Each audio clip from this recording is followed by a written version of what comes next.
Yo, Shortbox Nation, this is Botter, and I'm here to tell you right now that con season starts early this year with the return of Northeast Florida's premier anime, comic book, and sci-fi event, Collective Con. That's right, Northeast Florida's largest pop culture convention returns for its 10th year on March 8th through the 10th at the Prime Osborne Center in Jacksonville, Florida. 10 years of Collective Con, they're pulling all the stops out to make sure this is a can't-miss event. And the guest list they got going, don't even get me started on the guest list. I mean, they've got A-list celebrity guests and voice actors from some of your favorite movies, anime, and video games like Elijah Wood and Sean Ashton, Ray Park, Trisha Helfer, Ross Marquand, Max Middleman, and Bo-Katan herself will be there, Katie Sackhoff. Tell me what other convention is giving you the opportunity to meet Frodo and Sam from Lord of the Rings, Darth Maul, and One Punch Man all under the same roof.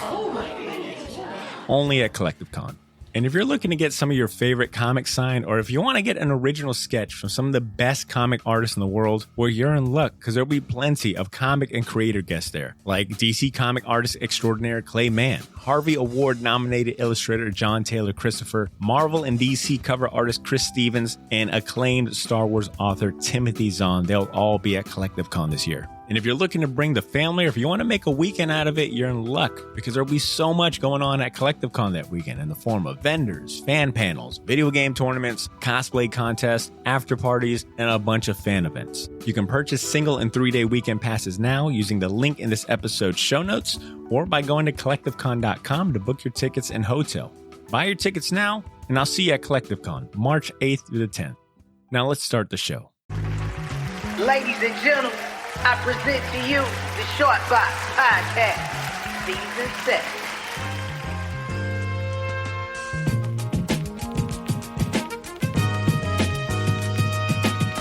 The Shortbox Podcast was recorded before a live internet audience.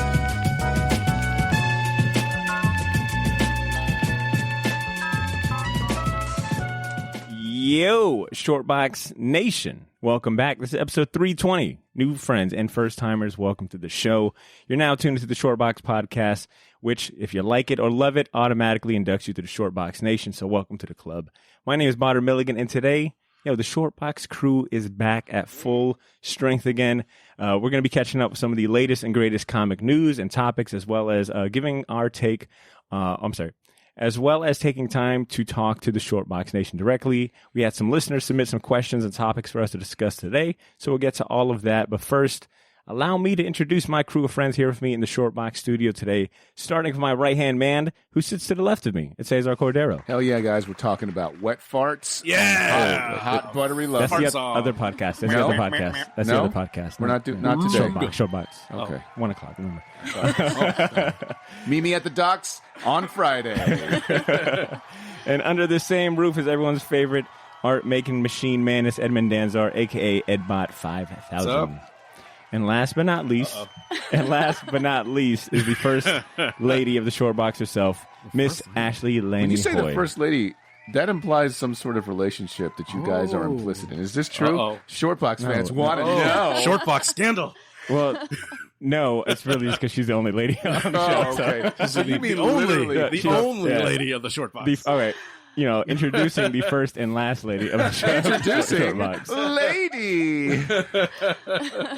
Hey, I'm here. Hey. I also want to go ahead and give Ashley credit that she is the reason our podcast artwork / logo got a new and improved facelift. Yay. Thank you so much, Ashley. No problem. While we're on introductions, I want to go ahead and give some recognition to the people who help us keep the lights on. Starting with the comic shop and a proud sponsor of this show, Gotham City Limit. It's Jacksonville's premier place for comics, toys, collectibles, and more. If you live in the area, if you ever find yourself passing through Jacksonville, stop by the shop on Southside Boulevard and tell them the Shortbox sent you. Lastly, I want to go in and spotlight the best patrons a podcast could ask for, and that's our Patreon subscribers. We cannot maintain or grow this show without their support. So if you like what we're doing and you want to support our content, consider joining our Patreon community. You can click the link in the show notes for a list of perks and rewards we have available when you join the Shortbox Elite. And while we're here, go ahead and make sure to subscribe to the show on your podcast player of choice. You won't want to miss next week's episode, since we'll be doing our first comic spotlight episode since our last one back in March. That was episode 316, Truth, Red, White, and Black. We'll be reading and analyzing the first volume of Jupiter's Legacy right before the debut of the Netflix series of the same name comes out on May 7th. So subscribe to the show so you don't miss any future episodes. Now, you might be asking, if next week's show is a comic book spotlight and it's the first one since March, what have y'all been up to? Well, we not only specialize in talking about specific comics, but we also love chatting about comic media like the movies and TV shows. And we occasionally have guests like our good buddy Troy Jeffrey Allen, who was on last week's episode. We occasionally have friends join us to talk about exciting new projects. So check those out if you haven't. Like I said, today's episode, we're going to be covering, I think we're going to ease back on into things, man. We got a bunch of topics, some headlines that have come out in the last week or two that I just wanted to spend some time getting caught up on. See, you've got a pretty killer comic book news topic. Ooh, how about this one? Yeah, okay. I can do better. No, it's a good segue, but I think you can do better. See, you've got a pretty out-of-this-world topic that you want to cover. That was all right. Thank you so much. I like it. I'm surprised there isn't some sort of like thing. No, you're encouraging him. Do y'all want it? No. Oh. You asked for that one, dude. You did. I honestly I literally asked for it. Full on. 100% didn't think he had uploaded that one to the little soundboard. I thought that one was already spoken for. I almost removed it, but I was like, that's what else has been going on. We haven't been talking about comics enough. Did someone say that? Or is it just our critics? Well, yeah. our hard-hitting short box listeners and critics. Peter Travers has been really dragging the short box through the mud. Comics. Just frauds, all of you. But you don't even read comics. 2 stars. Oh man, I really did miss you guys. Yeah, it's been like a month and a half since we've all been underneath the same roof. I mean, all my side chicks. You told us not to come back till a month and a half later. All my side chicks that I've had on the show lately covering for you guys. Oh, I missed the OG. He's been auditioning other people. Oh man. See, how about you kick us off? Are man? we ready now? Yes, we are ready. Sorry for stepping all over that toss. Yeah, man. No, you were correct in your ham-fisted segue. Ham-fisted or perfect? Yep. Whatever gets me paid. I was going to say that I don't know if we had discussed it, but it kind of slipped under our radar that ever since Disney acquired Fox, one of the things that they now own, which nobody really thought about, is the Alien franchise. So, like, wait. We let a Marvel topic slip under our radar? You fucked up. You fucked up. Give me your job. Yeah, have it. You idiot. Actually, switch seats with me. You got this. Yeah, no, I mean, so it's interesting. I don't know. Have you guys like dived into the 2 Alien comics that are out? They're not bad. Like, Abana and I were talking about it before the show. So essentially, Alien is going to get its own TV show in the future, right? Ooh. I don't know where Ridley Scott stands with that. If he's going to be, producing it with Scott-free Productions or whatever. Hopefully, yes. I am in the weird James camp. Cameron. Cameron's a great producer. Yeah, great producer. Let somebody else do the artistic direction and all that stuff. But the idea is that Salvador LaRocca and Philip Kennedy Johnson are both doing the comic together, with Phil writing and Sal doing the art, respectively.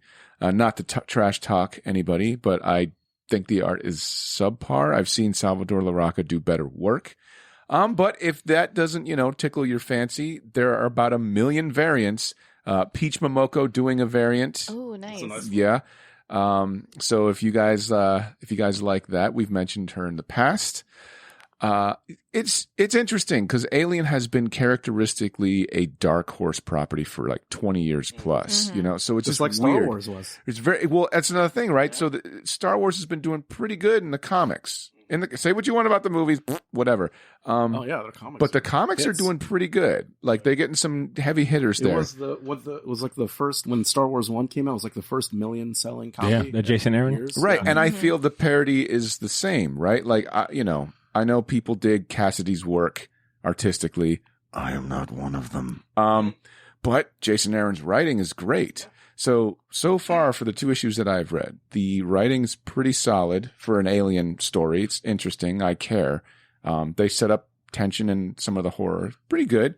Like I said, my only ding is that the art is not even, it's not bad. It's just kind of like, if you've seen Salvador Larroca's artwork in the past, you can have been like, I mean, what's happening, dude? Are you getting old? Like, what's happening? You know, I don't understand.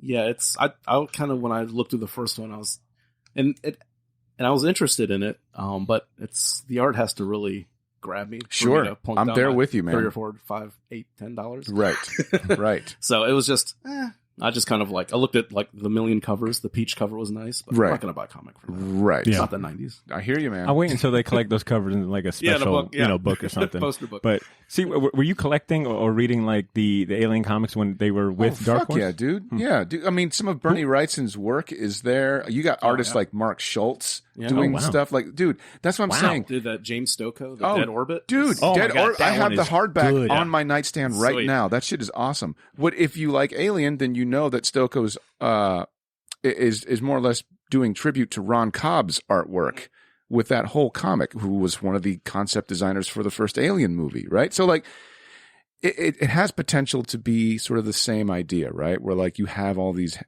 it's got a leg. It's not just that, Alien is coming to Marvel, sweet, whatever. Alien has a legacy within comics that is now being transferred over to Marvel. And it's more or less an exercise of, let's see if the quote unquote House of Ideas can hold on to that legacy as well as it has been. Like, and all the Dark Horse stuff, is that still Dark Horse's stuff? Or I don't know. The rights to I looked in the Marvel Unlimited app at just a steal for $99 a year. A steal at any other price. Great plug. Yeah, thank you.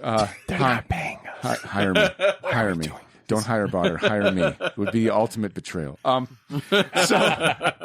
I haven't seen that on the Marvel comic book reading app, any of the past. But no, they did it with Legacy, right? The Star Wars Legacy. Yeah. A lot of those are on the Marvel Unlimited app. Because I think IDW did the old Marvel Transformers. Mm-hmm. They got the rights to those. Yeah. Yep.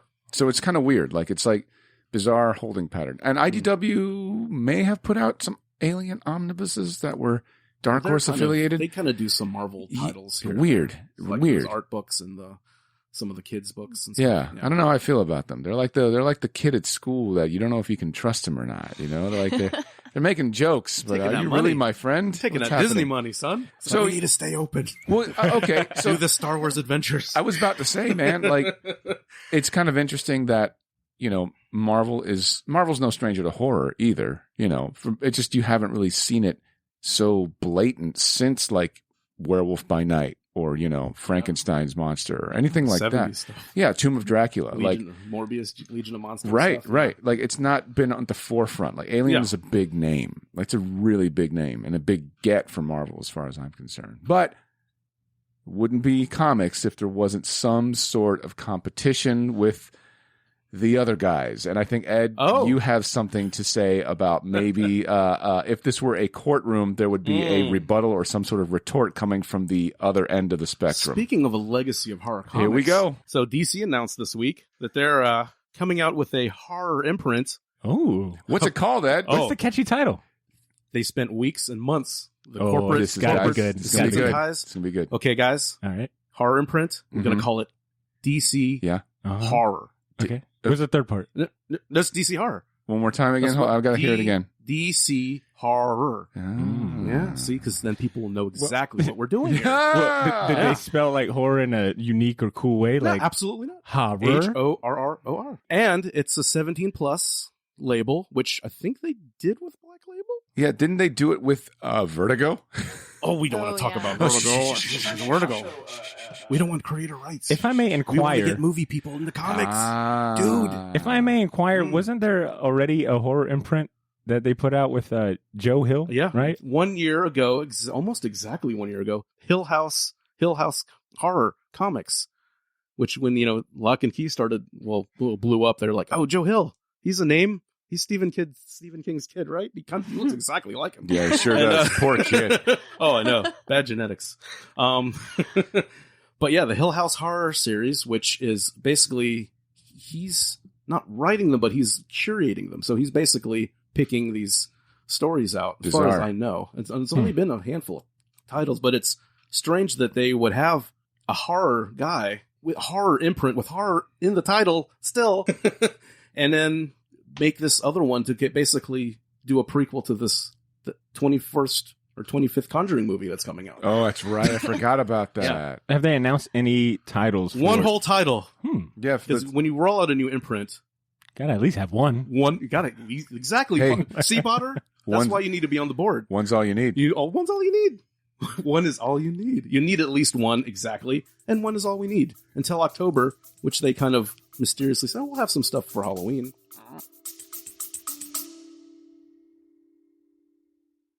Yo, this is Botter. Sorry for interrupting this episode, but I'll keep it brief. I wanted to let you know about a massive sale we have going on over at the Shortbox store on all of our merchandise and apparel. That's theshortboxstore.bigcartel.com. You can now save 20% off your entire order using the discount code YOO, Y-O-O. So if you've been waiting for the right time to finally buy that gauntlet snapback, or if you ever wanted to buy any of the shirts you see me wear on the podcast, well, now's your chance to get them for a steal. We still have a few sizes left of everything, but they won't last long, and once they're gone, they are gone. And then I mentioned that all of our apparel is screen printed on high quality material. None of that heat transfer or direct to garment stuff. Our shirts are some of the most comfortable ones you'll ever wear, and the hats look even better in person. So wear your support for the Shortbox Nation proudly, knowing that you're going to look damn good doing it. Get to theshortboxstore.bigcartel.com as soon as you can, and don't forget to use that discount code YOO, Y-O-O, to save 20% off your entire order. All of this information can be found in this episode's show notes if you want to get there faster. Thanks for not pressing fast forward. Now back to the show.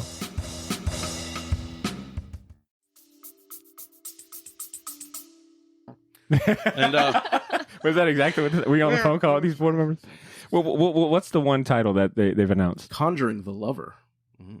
So it's a prequel to the upcoming The Conjuring. The Devil Made Me Do It. Yeah. Can they stop Yeah. making these movies? I like those Conjuring movies. Well, as long as James Wan is at the helm, I like they're, them. They're stylish. They're and- but popcorny this- horror. yeah, Look, they're man, this they can't all be jump hereditary. scares and- oh my god. Yeah, that's right. That's Yeah. right. It's Ashley, popcorn were horror. you on the board when they discussed this renaming and news? Look at her DC face. horror? Yeah. It reminds me of, like, what's that joke where he's like, what does it do? It toasts things. That's a toaster. Like, that's what I thought of as soon as you said Good the job, name. Johnson. There's a raise in the corner office. Well, for you. so is Hill House still? Are they doing any? I mean, this won't impact them, or Who knows? I don't know. I'm thinking. Well, I don't know if they're going to just keep making imprints for every genre of comics they're doing, because they already have horror titles on Black Label. You know, Hellblazer. That's right. And like, I don't know. They mentioned in the press release about What is happening? This I don't is know. so fractured. I don't know. I don't and if they DC, made it right? DC, right? Jesus Christ. Marvel would never do this bullshit. But the thing that I'm thinking, just reading about it, and the press release was very vague. They mentioned some, like, you know, House of Mystery and other Vertigo stuff. It's like, we have a history of horror. You know, like Sandman. Yeah, but there was more. There was more cohesion. And Swamp there. Thing, he was horror-ish, right? Yeah, he was horror. Yeah, Alan Moore, remember him? Yeah, that was awesome. I remember And- him. Pepperidge And then- Farm but- remembers. But what I'm thinking this might be, and I wish they were more clear about it, because this could be like a tie-in to any, like, New Line, any other Warner Brothers studios, and it could be movie tie-ins That's what I'm specifically. thinking. Right, right. And I don't know why you wouldn't just say that and just say, "Hey, we're going to be tying in." That'd get everyone because- hyped. Yeah, just because we're, you know, Warner Brothers owns us, they make movies and shit. Let's do some cross-promotional things. Let's bring in movie people. Let's Yeah. bring in Godzilla novelists. versus Freddy or whatever the fuck. whatever garbage they're gonna do. Sure. So, but it's just strange that they would launch this in the middle of the year, not on Halloween, Not on Halloween. Nowhere near nowhere fall. near Halloween, Yeah. and only announce one title and not even tease other titles. Not even saying, "Hey, they're we're gonna-" trying to socially distance from Halloween. You know. So, well, who's the creative team on this Conjuring book? I know Bill Sienkiewicz did a sweet cover for it, but That's how they get you. They always bring. It's always like breaking How they case. got me with the alien. Yeah, breaking case. We need like a sweet cover. Bill Sienkiewicz, what are you up to? Yeah. Gary Brown will be on art duties, and the screenwriter from The Devil Made Me Do It. God, what a terrible subtitle. Lee David Winnell? Leslie Johnson Oh. McGoldrick. That's a Wow. long name. What the fuck? Damn, we are seeing more and more. I feel like seeing screenwriters and traditional novelists make the jump to comic books is. And then Rex it's Ogle, here. novelist. They're doing the writing duties, but Scott Snyder is doing a backup story. Oh, And I figured this is like, why not Snyder verse. Right. Because he's a horror guy. Right. Everything he writes is horror. You don't say. His superhero stuff's horror. We just had 18 years of fucking Death Knight metal. 18 years. It's been like that forever. It's still going on. Goodness gracious. Well, It's been at least 4 or 5 years, it seems like. It's a Longer. long time. Longer than Long that. time. That's Like- a horror-tinged superhero arc. He's done his, other horror things. I don't know why you wouldn't attach any of your guys to it or even make it more pomp and circumstance is what I'm saying.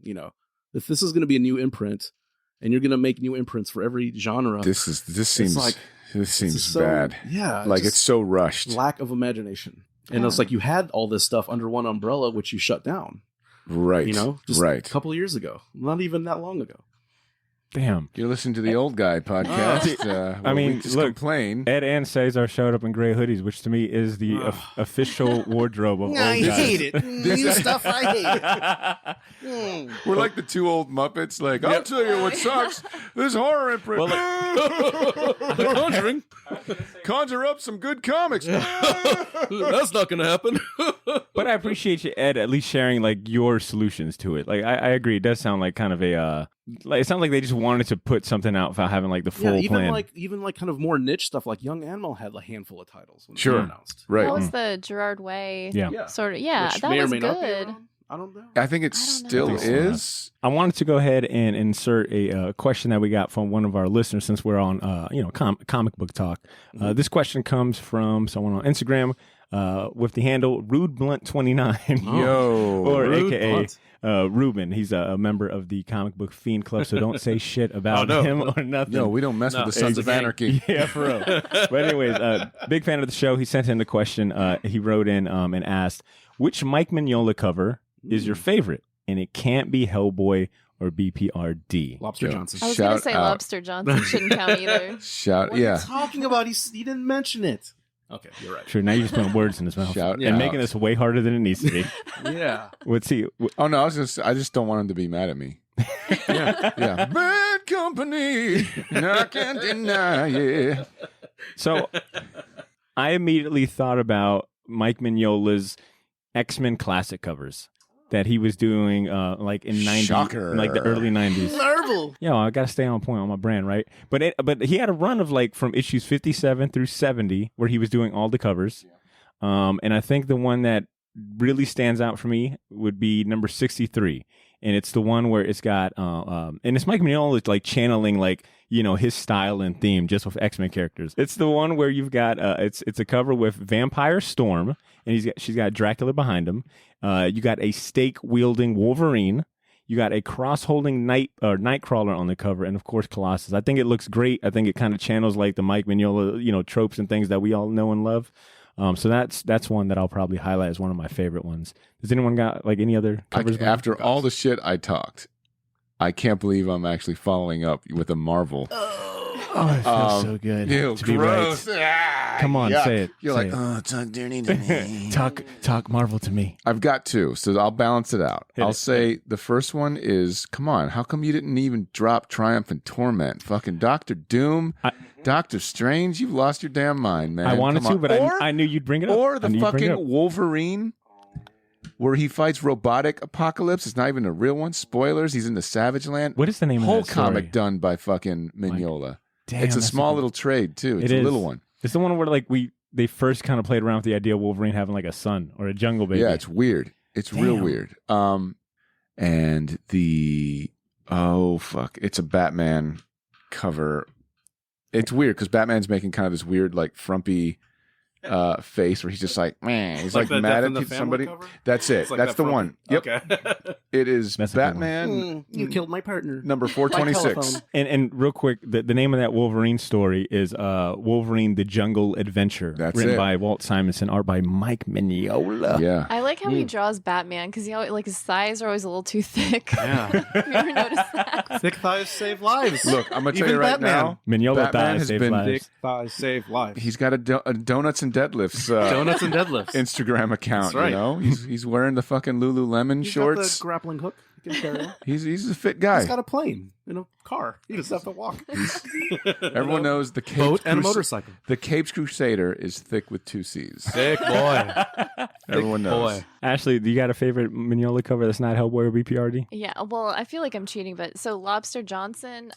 Boo. Did you have just you- say? Yeah, wait, what just did. happened? Wait a minute. You kind of impose these rules on yourself, Ashley. Yeah, so you could say it. HR I can't, know. Guys, get her. HR can't help Rude. you in this point. I put a question mark next to it, but it's still my favorite. When it's the Burning Hand #1, have you seen it where it's like black and white and it's got the hand and the like big shadow and like there's just gold in it and the goggles and the symbol on the hand? Yeah. Oh, yeah.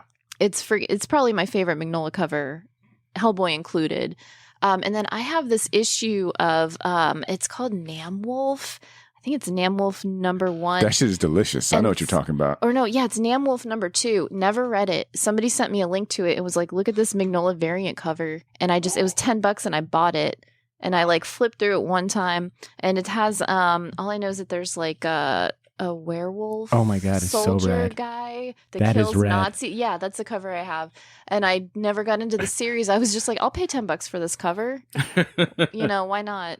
I wish our listeners could have seen how, as soon as you brought up Namwolf and how badass this cover is, me, Ed, and Cesar all started typing up on our phone, like, whatever you say. No, I've seen it already. I was looking up the black and white Lobster Johnson. Damn, that's Isn't sick. that cool? It's pretty It looks sweet. like a movie poster. Yeah. I love it. Ed, what about you? Favorite cover? I got a few. I'm going to probably go with my first Mignola exposure was his Rocket Raccoon miniseries. Oh, that's right. Oh, yeah. Great, and it's a lot different than what he evolved into, but Butter, it's just... Put your pants back on. Wow. Uh-oh. I know, it's another Marvel. Sorry.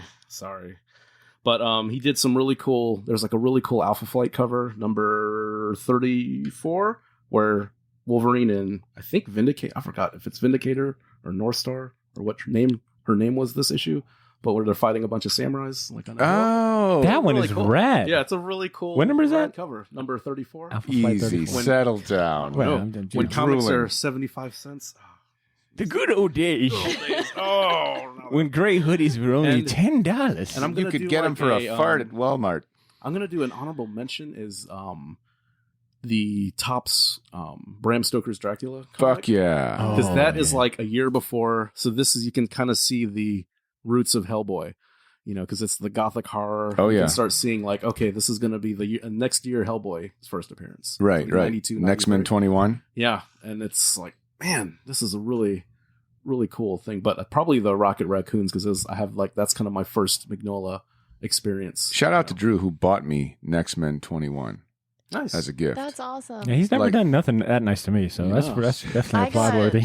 I got one from Oh, my what's friend up with too. But I put in Hellboy 21 on eBay search just to see if anyone mislabeled it, and I got it for like $45. Awesome. Oh my God. Yeah. I've always heard those stories of like, yeah, I found it by typing in Bugman number Bugman Man. number 1 or something. It's like Scooter Man #2. you motherfucker. Hades lad. You said Hades. First title didn't go over well. I don't know, Mike.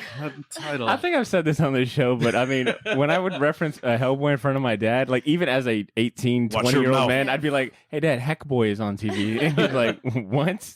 Loser? Get out of here. Hey, that jitterbug from Heck is there on TV. Hades Lad is pretty Hades good. lad. All right, Ruben, thank you so much for that question. Please, let the Comic Book Fiend Club know that we took your answer, and we're really nice. We're gonna hire them for security at our next show. I wanted to transition to another topic that I think a lot of folks who are tuning in this week are probably looking forward to us covering, man. The season finale, The Falcon and Winter Soldier. It came out Friday. We're recording on Sunday. I think everyone and their mom has had a comment or something to say Talking about my mom. about this show. Yeah. She's a nice lady. She had nothing but nice things to say about it. So I wanted to make sure that we all had a chance to kind of talk about our thoughts about the series finale. If you haven't watched the last episode of Falcon and the Winter Soldier, Go to hell. Oh, well, don't go to hell. Wow. I mean, stick around at you. least. Wow. I want to say Aggressive. spoiler warning, but If you haven't watched it, you're a piece of shit. whoa! Right? That's what you're going to say, Butter? That's No, what you're going to say. I was not. The short box completely endorses everything I have to say, and will No, always not at all. remember that. as the HR lead here at the Short Box Podcast, I just want to say Cesar's comments were hurtful. Do not reflect the short box. Not at all. And also, Ed's comics were flushed down the toilet. For being- Well, like I just wanted to say, spoiler warning if you haven't watched the last episode of Falcon Winter Soldier. but I definitely wanted to give us time to kind of highlight that, man. What did you guys think about the last episode? Was it a triumph for Marvel, or did it fall short? Ashley, I'll start with you. We've been talking too long. No, I would say like that. Like last episode, like emotionally did more for me than I'm not like crapping on WandaVision. It was okay, but like Ashley, you are steady reminding us. Why did you even bring it up? Because the moments where I was supposed to feel emotional, I didn't. But in this, when I was supposed to feel emotional, I did. Like the Isaiah Bradley, like looking at the statue, like I got goosebumps. I was like, oh god, this was so good. It did more for Isaiah than the comic. Yeah, ain't that the fucking truth? It just had like these big moments, like finale moments for me. I thought it was great. I'm conflicted. I agree with Ashley. The emotional moments I thought were great. Parts of it, the speech was, in my opinion, a little heavy-handed, but it's Captain America, so I get it. But I think the emotional stuff with Isaiah, powerful, when he brought him to the museum, I love Anthony Mackie. He's great. He is fantastic. Man, perfect. I think the few of the characters I think got sacrificed for this show, I think they could have made it a couple more episodes, because I think the Flag Smasher, Carter, I think Zemo, and I think U.S. Agent, I think those guys kind of got like really pushed down the priority list on this last episode, and they were, pretty strong characters. We didn't get that redemption from U.S. Agent. We don't really know what's going on with that. When he comes out with a suit and he's like, I'm like, you think he's like turning a new leaf like through this whole episode. But he doesn't say anything, really. He's kind of played down. And then when the U.S. agent reveal, he's like back to his douchebaggy self, seemingly. What's he going to be? What is going on, really? And I think that's your next villain if they continue this series. The Nemo thing, they could have done a little more with him.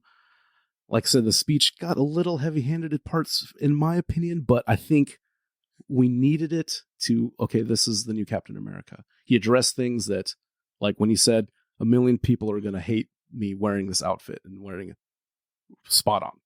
It happened in the comic. It's going to happen now. I'm sure there's a lot of people that don't like it. But it went on a little long for my tastes. And I think we could have, spotlighted. I don't like that they killed Flash or a Flag Smasher and Batroc the Leaper. Come on, George St. Pierre. Fight fans. That's right, GSP. Yeah, and but I'm conflicted about it. I think and it's a good way, because I wanted this to maybe do another episode, maybe a whole episode, just an epilogue episode, and have this big fight scene, but then have another episode where everything wraps up and everything gets explained more, and So, but overall the series I loved. I loved kind of bringing it back to earth, down to earth, kind of step away from the magic. Kind of go back to the Civil War, a little more grounded spy, buddy cop kind of theme. The Isaiah Bradley, I loved that they brought him in. I liked, how angry he was. We need that. We need to hear Carl Lumbly, man. He stole the show. He is fantastic. And I like Elijah. They're going to plant the seeds for that. The Young Avengers, they're planting the seeds for the Thunderbolts. Like who is the power broker talking to? That kind of, I don't know. There's some things I think they just kind of crammed in too much in this last episode, but overall I love the series. What about you had you were able to share some of your thoughts in last week's episode, but that was prior to the season finale. How'd the season finale do for you? I think it was good, man. I'm with Ed on this. It could have gone a couple more. They could have done a better job of wrapping things up, just because the movies that precede it, I think it's no stranger that my favorite movies in the Marvel Cinematic Universe are the Captain America movies. I think they're the best. They're the most well done. Cap 3 Civil War is, in my opinion, the official Avengers movie. And Winter Soldier is my favorite movie in the MCU. So this felt very, very similar in tone. They had Henry Jackman to come back for the music. I mean, he did the music for both of those films. It had me from the first episode, and now that we're, done with the show, I'm like, okay. I was used to getting the wrap up of, say, like, hey, in Winter Soldier, Robert Redford fucking gets murked and he says, Hail Hydra. But if this is, I don't think they're going to do a season 2, just because these shows seem to be sort of like bridge points, right? In between the big movies. And Marvel's not dumb enough to basically exclude anybody who hasn't seen these shows. They still want to make the MCU accessible. But at the same time, if you have seen them, you can more or less, hey, these are official MCU tie-ins. So, you know, I didn't like that Sharon Carter, I guess, is bad.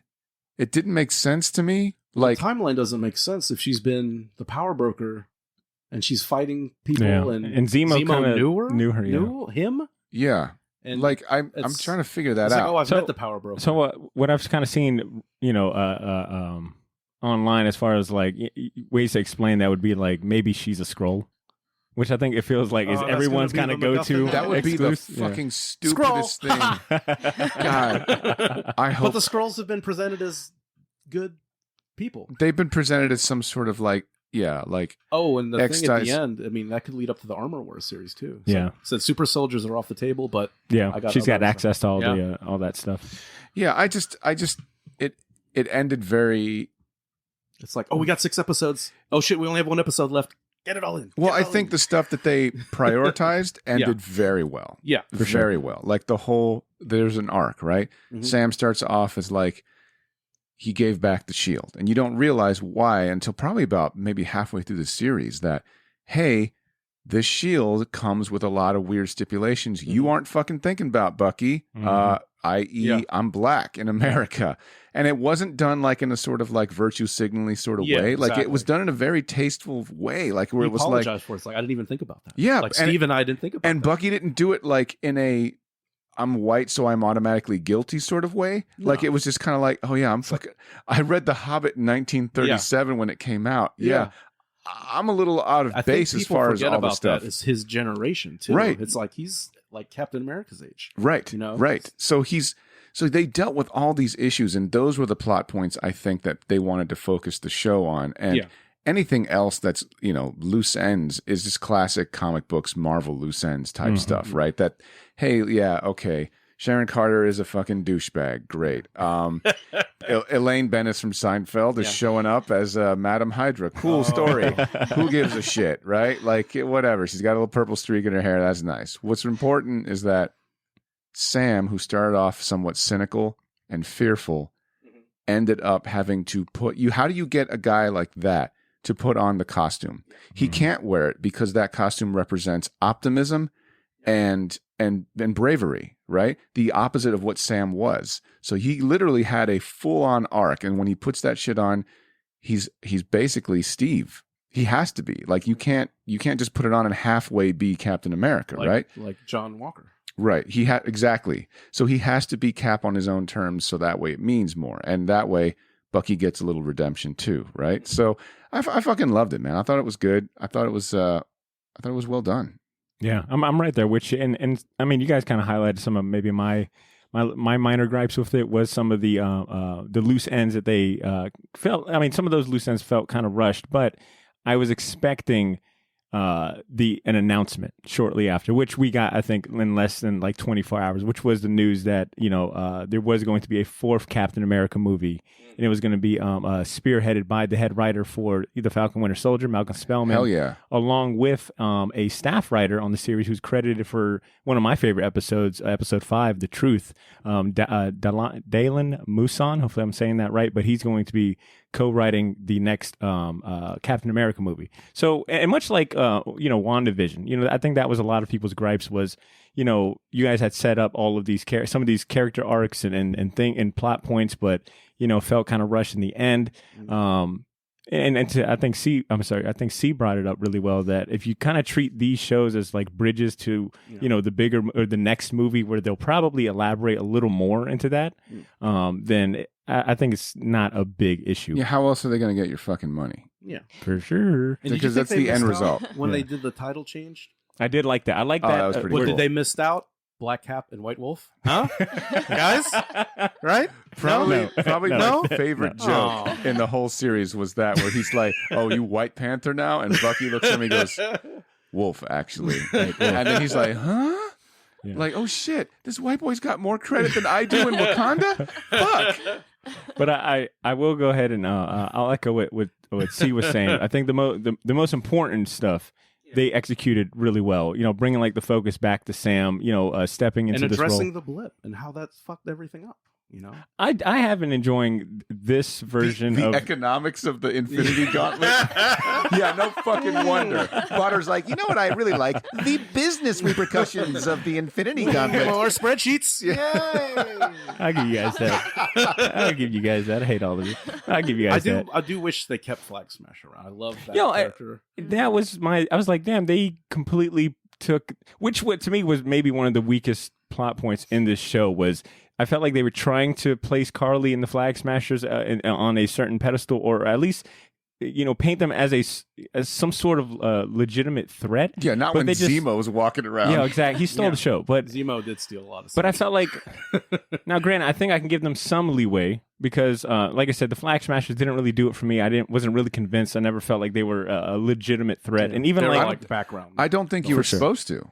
I think they they all served the point to basically how do you get Sam and Bucky from one place to another. That's how they're plot points. They weren't even really characters. Like Carly Morgenthau and all her cronies.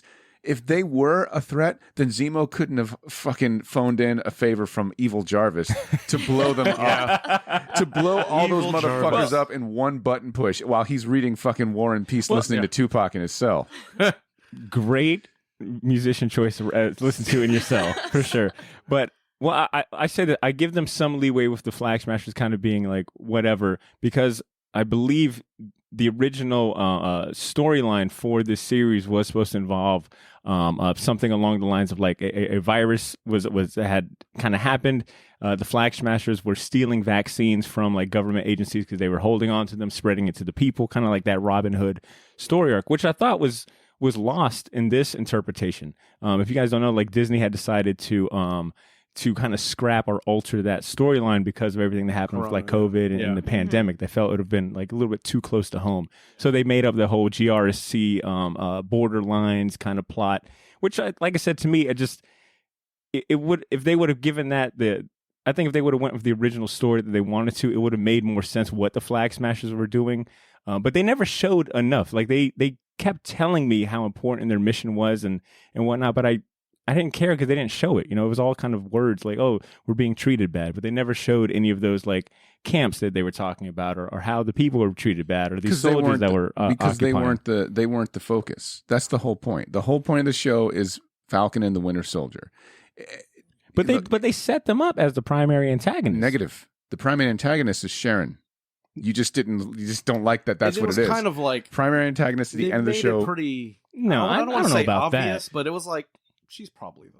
You know, I don't want to say I guessed it, but it was like I wasn't shocked. No, it was mad obvious. It wasn't even like you know?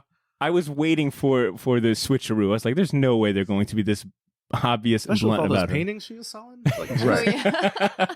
Like when Zemo's respecting you, that was like a dead giveaway. Like he's like, I really like what you're doing. And it's like when he starts commenting like your shoes look really cool. Like it's fantastic. Like, oh, you're fucking bad. You're evil. I just think there's potential in her in that character. The point of Carly wasn't for you to sympathize with her. The point of Carly was to show you what would happen if Sam's anger and bitterness took over. They were all look. This is screenwriting 101, man. You surround your fucking good guys with basically small shards of a mirror that could show them, hey, this could be bad if you decide to be bad. U.S. Agent is basically Bucky unchecked if he doesn't do his little apologies shit, right? They're both fucked up. They both got PTSD, and Sam does too. All these characters you can look at as basically here's where the hero can go wrong, possibly. It ain't rocket science. So if you take the focus away from that and put it on any one of these little mirror shards, the show stops being. It's a dead stop. The show stops being about I agree with the this main thing, but two. I think you could use this character. Sure. Don't kill this character. Well, then I'll say this. I think my gripe with the show then is that the lack of a clear antagonist made sometimes the pacing a little weird in some issues. That's fair. Because it was like, okay, so John Walker is the antagonist. No, okay, so he's to serve this what a role. Great douchebag that guy. You just want to hit him. You just want to punch his face. Wyatt Russell killed that role, man. Like, he's great. Talk about a believable, because it's like I hate this guy. Oh, This is what he needs to do. It's weird because he sounds just like his dad. Yeah. Huh. Like it's like he kind of looks like his dad, Oh, but just his has that mom is shit-eating so grin on gross his looking face. that it's just like, oh, you got a Goldie Hawn jacked up your father's beautiful good looks, like. But his voice, whenever he rolls in there, he's like, "All right, you guys have had enough of this," and you're like, gonna do like a John Wayne. "It's fucking Kurt Russell, Yeah, he's Kurt talking Russell, right yeah. now." Ashley, who had your favorite character arc? Zemo, of Fucking course. Zemo, He so just, good. like, there's something about I think his He's name's Michael charismatic. Brule. Daniel Bruhl. Yeah. Daniel Brühl. He creeps me out. I think He's it's wonderful. from Inglourious Bastards. Oh yeah, And just Oh, looking at yeah. him, he just creeps me out. Like, even when he was talking to that little girl, I was like, run away. my Yeah. friend. Don't go in a van with this guy. He's great. He wears a sock. He's got a sock head. Yeah. Yeah, every time he showed up That was on a cool screen. throwback, though. Yeah. That purple hoodie or purple ski mask thing. Yeah. I love that he was always like I never felt at any moment like he couldn't get out of the situation. Right, Yeah. Zemo I mean- is one of those cool ass. Yeah, I was, dude. The only thing is when Sorry. he killed the scientist. That's the only time he really kind of but I'm sure it was a contrived plan where he just kind of lost focus a little bit. But I do like that's like one of the only nerve that you can touch is the fact that he hates super soldiers of such a venom that that's the only time like you really saw him like He kind of told lose Bucky, his "I'm not cool gonna kill or you." show his danger. He's Decided like, not yeah, to I've kill you. decided not to kill you. I was like, thanks. Well, speaking about like Zemo, I love that he always gets the last word in. Even like with Bucky, he in a way kind of like takes that moment from him where he's like, Yeah. "I crossed my name off your list, by the way. We good, right?" And it's like, wait a minute. Ladies. Fucking Baron Zemo's so cool. Yeah, I wanted to ask about Truth, Red, White, and Black. Because it was the only comic that we had spotlighted in kind of celebration of this one, I think, of WandaVision. We did like maybe 2 or 3, but we kind of just stuck with Truth, Red, White, and Black, and then we did some other shows and things like that. But when we were planning our comic spotlight to kind of follow this show, I think it was kind of I think we all had voted on Truth, Red, White, and Black, and I was curious, having just recently read that series, did it enhance the show for you at all, and seeing like Isaiah Bradley and them kind of sticking to It the was a story? nice surprise. I honestly didn't expect Of course, dude. Reading Truth, I hadn't read it before. I had only seen same maybe here, like same. 1 or 2 issues, and that was it. And it 100% enhanced the series. Specifically, like to quantify that's that. Sam's turning point when Well, he meets him. Well, I was just going to say my wife was watching it, and she freaking loves Sebastian Stan. Like, she's like, Who Bucky, doesn't? Who doesn't? He's Bucky, dreamy. so dreamy. Even with the short hair. I was like, yeah. So she's like, who's that guy? When Isaiah Bradley showed up, and she's like, You're like Martian Wait, Mindhunter. she From was Justice like- League Unlimited. she was like, there was a Cap before Cap, and I was kind of like, buckle up, lady. Prepare to have 3 hours of your life destroyed about shit you don't give a balls about. You looked at Sarah and was like, "Say it, Black Captain America." Yeah, there was a Black Captain America. But I wouldn't have known that, and I wouldn't have been able to torture my wife for over 6 hours regarding the backstory to Truth, Red, White, and Black if I hadn't read it. So kudos to Butter. Thank you so much. No, actually, kudos to the patrons for picking that for us to spotlight. Carl Lumbly was up there, man. His performances, I mean, they were like, "Hey, look, we're paying you to make the audience cry every time you show up on the scene. Can you do that for Carl, us?" can you make sure your eyes perpetually look watery? Yeah. Can you do that for us? At least at the end. Just the last episode. Oh man, what about if you had to pick one scene or moment or maybe just episode in general, what would it be to close us out? I'll go to you, Ashley. So favorite scene from like the finale or the whole series? Whole Whole thing. series. The whole series. Retrospect. Ooh, okay.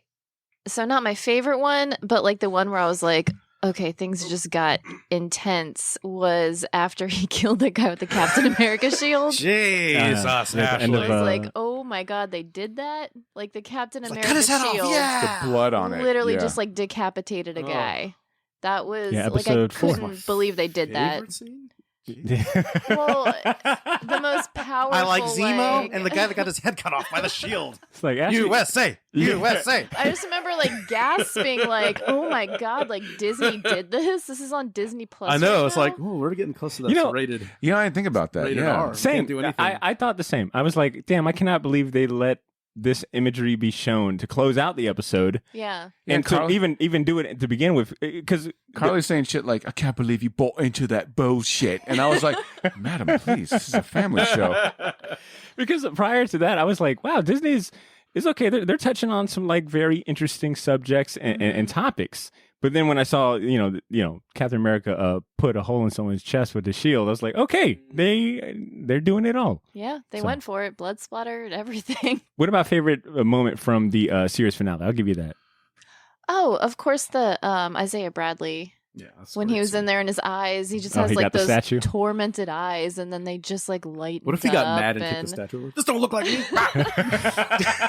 And I think, yeah, like reading Red, White, and Black, it like just it made it that much more because Yeah. you're like, I know what you've been through. Like I read the comic. That was the other good scene of the Yeah. whole thing. Imagine people who haven't read that or not familiar with that. Yo, I Well, can't- you can check out our episode. Listen to the episode. Episode 316. What about you, Ed? Favorite moment, character, or episode? You know, I love the everything with Isaiah and Anthony Mackie. All their scenes they share together are probably the most powerful scenes to me. Just their conversations, and then the initial meeting, and then him, why didn't you? When Bucky tells him the whole dark history of the Shield. Those were probably the most powerful scenes to me. Those are really good. Agreed. I'm right there with you. What about you, C? Dude, I'm going to say this. This got me emotionally hype and kind of like comic book hype, where it's the moment that the whole series you've been waiting for, right? Sam and Bucky are literally playing catch with the Shield, right? And they're having a discussion, and the Shield, this is good writing, man. Good writing 101 I'm right there here. with you. The writing is, they're going back and forth. The Shield is going back and forth. You literally have two people have been Captain America in the comics. They both have held that mantle, right? And they're freaking just talking to each other. And they're talking basically like, oh man, I had no idea. And it's literally they're coming to an understanding. One, what is more American than having a catch with your best friend? Two, Come on. you C. literally have two people who were Captain America tossing the shield, and you get to see that on screen, like in real life, right? Three, by the end of it, Sam has full on realized that I got to be my own person, and if I decide to put on this costume and train not only my body but my optimism, it's got to be 100% real, or else America will know I'm fucking fake, just like they knew John Walker was. And for better or worse, he didn't mean to be fake. He just couldn't embody those Couldn't things because handle the he hadn't pressure. gotten there yet. He didn't know how to make it real because it really wasn't real to him. He had his own issues to sort out, right? Maybe a few classes with Sam, ahead of time might have helped, but he didn't get the help he needed, right? What did they say on the last podcast? Mental illness is not your fault, but it is your responsibility. So, man, I just thought it was a beautiful scene, and it just I'm it's glad they perfect. put padding on those trees too, because they really cracked me up. Yeah, Vibranium's a bitch. See, that was good. You came here to pod today. That's it, Came man. here to pod. You asked me what my favorite scene was. good. That was my favorite That's scene. good. I was I love that they lean into Sam this whole season, or this whole season. Him doing what he does best, and how we were introduced to him in Winter Soldier, in that Captain America movie, as a counselor. That is his trade outside of the military life. But I love any time that like he puts on that counselor moment and he decides to like win his battles with like compassion and empathy and words. Like, yeah, that scene is fantastic. I think my favorite one was probably from the season finale was that helicopter scene where he times it just right with the hostage that knew how to fly a helicopter. I thought that was such a cool thing That with was a cool coordination. That was cool to see. But favorite episode, I'll just say is probably the same one as you, Ashley. Episode 4, The Whole World Is Watching.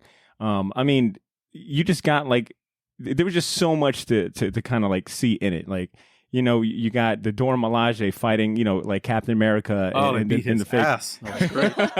And he's like, you weren't even super soldiers. Did you guys pick up the fact that that was kind of a statement? Like the real underlying truth behind that scene was no vibranium belongs to anybody except Wakandans. Yeah. Yep. Like it was awesome. Like it's like badass. Fuck. But that whole episode was just filled with like good I mean, like from Sam and Carly having their first discussion, and once again seeing Sam in like that role of like, hey, look, I'm here to, you know, talk it out and see what we can do. Zemo destroying the serum, setting up John Walker. Ray said Dora Milaje kicking ass, and then of course that crazy ending with John Walker murdering that dude. That whole episode was fantastic. Like it had everything I wanted. So that was probably my favorite scene and moment. I'm looking forward to what they do next, man. I think hopefully if they carry, and I'm right there with you. See, I think the Captain America movies are my favorite one as far as like, you know, properties in the MCU. Those have been my favorite movies. So I'm hoping, you know, Captain America 4 with like the head writer of this show on board. Hopefully it continues on. Hopefully with the Russos, you know. Yeah, of course. You know, putting a little stank in there. Are they doing the Nomad series? Did they talk about that? I don't know. Weird. It'd be weird. Have those yellow discs. I did. And a robot arm? I want to say while we're on the topic of the MCU, we had another listener question I think is applicable here. This one comes from RC. He wrote in and asked, what are your picks for Phase 5 of MCU content? And would they be movies or Disney Plus shows? I'll go ahead and kick us off because I had an immediate answer for this one. I want to see two things. I just want to see the X-Men. I'm ready for the X-Men's introduction into the MCU. Hopefully it comes in Phase 5, and I want it to be a movie. I want them to get all of the budget. I want this to be like a moment because I feel like original 5 X-Men or original. Oh my god! You know, I'll be honest. I wouldn't mind seeing like the was it Astonishing X-Men by Whedon and Cassidy. Like for me, it's one of my personal favorites. If to me read like kind of a cool blockbuster, but I wouldn't be mad at an OG5 lineup. And then there's rumors that Charlie Cox is supposedly returning to Marvel. Yeah, as someone else. Or I think one, it's not confirmed at all, but let's just run with the assumption he's returning as, you know, in the role of Daredevil. All those people. Seeing as how like they had a, you know, freaking petition out to get him back, but I would love to see Daredevil given the Disney Plus streaming treatment with that budget, with that level of production. You know, either have to tone that show down a lot. I don't know. I feel like Falcon Winter Soldier. Jessica Jones, I'll have to tone down. They opened the door with fucking cutting the dude's head off. So I think it's fair play for Daredevil. Was that your favorite scene when Kingpin cut that dude's head off? He's sick. Ashley's like, Ashley's got a white suit, and she's like looking in the mirror, going, "What I found out was that as part of Hell's Kitchen, I needed to eat more omelets with little chives." See, what are your picks for Phase 5 MCU? Phase 5, I want Ghost Rider. Yeah. But I want Nicolas Cage back as a redemption. Oh, I can get behind that. See? Yeah, oh, man. We get Ghost Rider again. Yeah, we get Nicolas Cage to come back. And maybe, you know, who knows if he's, you know, going to be the Ghost Rider. We don't understand. We need him. Okay. Do you guys ever think that Nicolas Cage is like Italian Jeff Goldblum? Damn. Let that marinate. Yeah, Let it marinate. Let it marinate. My mind was like, error? Question mark? Let it marinate. Toot, toot. All right, I'll process on that one. Yeah. About that. Ed, what about you? What's your pick for Phase 5? Blade. To coincide with your Ghost Rider. Aren't they already doing it? Yeah, they're already doing Blade. Oh, were we supposed to make up one? Okay, Fantastic Four. Fuck. That's Fantastic Four. Yeah, it's true. Fantastic Four. Are they? And I know they started casting, but I'm just kind of. Yeah, Nicolas Cage is going to be in Blade. Yes, Mr. Fantastic. Yes. It's me. I'm Blade. Oh, if we're gonna pick, I thought this was what was coming out. I misread that. Legion of Monsters. Fuck you guys. See, that's how you gotta do it, Butter. You gotta be aggressive out the gate. I'm too kind. And hurt people's feelings man thing. unnecessarily. I'm like, yeah, you're man thing. Well, he's part of the Legion, so you want that R.L. Stein man thing? That fucking piece of shit. Oh, I didn't read that. Don't. Oh, it's horrible. Terrible. I'm in a mad mood as soon as you start mentioning Mark Waid Daredevil. I will defend. Hold on. I will defend Mark Waid Captain America with my life. I will put my fucking with my life. But his run on Daredevil is so god awful. The antithesis of everything that is Daredevil. I will argue that with my life as well. That's a passionately. special bonus Patreon episode right there. Debate Cesar. I like that. You're going to lose. What's your pick for Phase 5? Okay. Well, it's kind of going off yours, but I had it picked beforehand. Daredevil, Charlie Cox, movie. Let Chip Zdarsky write it. Damn right. Because his run is killer. His run is so good. Yeah. Just let him write a movie. I don't think he's ever written a movie. He could be anything. And? Sure. It's so. Have you read any of it? It's so much. Dude, it's good. It's too much stuff. He doesn't even need. I'm sure. Like most big budget I things, like Chip Zdarsky stuff. He's probably getting pressure from Marvel High saying, "Hey, make sure you put Kingpin in it. Make sure you put the Hand in it. Make sure you do this or whatever." His run really doesn't need it, man.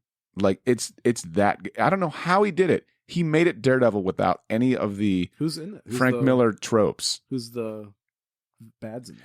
I mean, regular street villains like the mob, like gangsters. Stiltman, like Punisher, like villain type villain. Yeah, he deals with that too. Like, dude, there's a fucking sweet ass scene where, not to disparage the Mark Waid run, but you won't see this shit in there.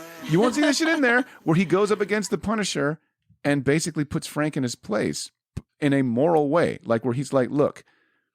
He's like, yeah, I finally thought you had what it took, Red, to fucking start murking people. Ha! Are you killing people now, huh? Cool, because I like killing people too. And then he's like, no, I don't kill people. That's your bag. And also, I'm fucking tired of you coming down on me for letting people live. You're not God. And then beat the shit out of him. Isn't that enough? Dude, he proceeds to stand up and grab guns. The Punisher's guns, and use his fucking radar sense to like shoot and just destroy everything. And he's like, and also, by the way, if I was the Punisher, I'd be a fucking better Punisher than you are. So get off my dick. And then he just leaves. Like, and then Frank's just kind of like, wait, like that, man. Chip Zdarsky about it. You have to be mean about it. Chip Zdarsky wrote "Get Off My Dick" in Daredevil. Where did she say? I want to read that. Yeah. No, Typhoid Mary. Nobody. She's there. She is in there. Nice. Okay. All right. Well, sorry. No, that's good. I want 80s big hair Typhoid Mary. She's in there with a crazy shoulder pads. Ooh, armor. There. You should read it. You should be reading it. It's so good. Get it. It's on issue like 20 or 30 something. It's pretty far up there. Yeah. All right. Thanks for that question, RC. And I think to close... And also thank you for dealing with the baggage behind that question, RC. Sorry. All right. Well, look, we got one more topic to close us out, and it'll be Ashley doing the honors. This one's kind of related to, the comic book movies and etc. What you got, Ashley? Let's swing into the next segment. So, and this just happened on Wednesday. Nothing. That's good. No, that was good. That was good. Oh, I got you. No sold me that. Disney came to an agreement with Sony, so they're going to get the old Spider-Man movies and a bunch of other movies on Disney Plus. And when they were going through the list of characters, are they still making a Morbius movie? Yes, and it's coming out this year, I believe. Really? Okay, because that was one of the things where when I was reading through what else they were getting, I was like, Morbius? Man, is that still a thing? As soon as you said, are they making a Morbius movie? I heard Lars from across town be like, yes! Don't you talk shit! They are making it! I apologize. The movie's set to come out January 21st, 2022. Oh, shit. So next year. I think not only are we getting like the upcoming Sony movies are going to show up on Disney, but it's like all their back catalog too. Because you know what that means. What's up? Come on. Ashley, you know what that means. Finish it? Well, that's for us. But Sony is now going to have, and Disney Plus, I guess by default, will now have Ghost Rider. Yeah. You can watch it as many times as you want. Isn't it a Sony property? I think it's on Netflix already, right? It's referred to Marvel, but yeah, those old movies are, I mean, they have because they were. Is it on Disney Plus? Not yet. I thought it was on Netflix, right? It's not on Netflix. Isn't the second I always one put my rated R, or are DVD they both in. PG-13? Fair enough. Oh, and then, like I said, there's other Sony things that are going to come to Hulu Plus and Disney Plus too. Well, the deal. Titles. I think Disney struck this deal right after, because Netflix scored a deal with Sony just recently, where it's like, hey, these Sony movies are going to go, of course, not only are we getting like some of their back catalog, but their new movies will, of course, premiere in the movie theaters, and then it'll go to DVD and, direct to video. And then Netflix will get to, will have exclusive rights to stream it for 18 months. And then Disney Plus gets it. So Disney Plus was kind of like, hey, well, we'll take it after Netflix. So they kind of came in right after them. Finally, I'll get to enjoy Venom on Disney Plus. 18 months. Yes. But like, even. Was that rated R or no? Yes. So question mark. I think it was. Yeah, I remember It'll be on Hulu cursing. then. Yeah. Because that MODOK cartoon is on Hulu. Yeah. Or Claymation. Huh. Or Robot Chicken. I know what you mean. And I think actually the Horribly other too long. Actually, I think the other titles you were looking for is so like Morbius will be coming, but Great. like the other upcoming Sony movies like that Brad Pitt like movie Bullet Train, and then like the new Bad Boys would eventually land on Disney Plus and all that. Weird. Disney. I am looking forward to having access to those Spider-Man and X-Men movies. I've been wanting to like watch them, but well, granted X-Men Fox, but those Spider-Man movies, I just don't have like readily access available to them, other than maybe I've buying got them. 10 copies What you can is have. going to happen to them? I will probably take you up on that. Well, if they get the old Fox X, they own all that now, don't they? The old X-Men stuff, the Fox. Yeah, that is on Disney Plus. Is it Oh, it is. You're Yeah. right. Okay. But pretty the Sam Raimi Spider-Man Not movies yet. would be a nice addition. You Considering watch 3? It's going to be awesome. It's been a while since we did a commentary episode. I'm down for it. Oh. All right. Well, dude. Uh-oh. Bro, don't even Now look you at me. want I know to? you I look mean, at me I- like that. Look, watch a Spider-Man movie and press record. If you guys were I'm a little down for fly in the room, the way Botter looked at me, he shot me a look like, Come hither. yeah. Sure was. I was like, oh my, I'm gonna clutch my pearls. Oh, I got the vapors. I buy you. Right. I think we're at a good stopping point to take a quick break. We covered a good bit of topics and news, man. I think we got our legs. Botter's like, I think back we're at a underneath good us. stopping point for me to edit all of C's comments about John Cassidy Cassidy and and Mark Wade. I'm gonna edit all Future that out. guest, John Cass. I want to go on a quick music break. Like I said, we covered a good bit of topics and news and headlines. I want to look to our listeners, man. If there is one that maybe we missed or maybe you feel, you want us to look into it, feel free to shoot us an email. We'll look into a topic or something that you want us to champion. Shoot us a short email at theshortboxjacks@gmail.com. We're going to go on a quick music break, so you'll have a chance to relax and enjoy some music brought to you by Mecca the Marvelous this week. This beat is titled 40. And if you like it and you want to check out more music by Marvelous, we'll have a link to his Bandcamp in the show notes. Don't press nothing. We'll be right back.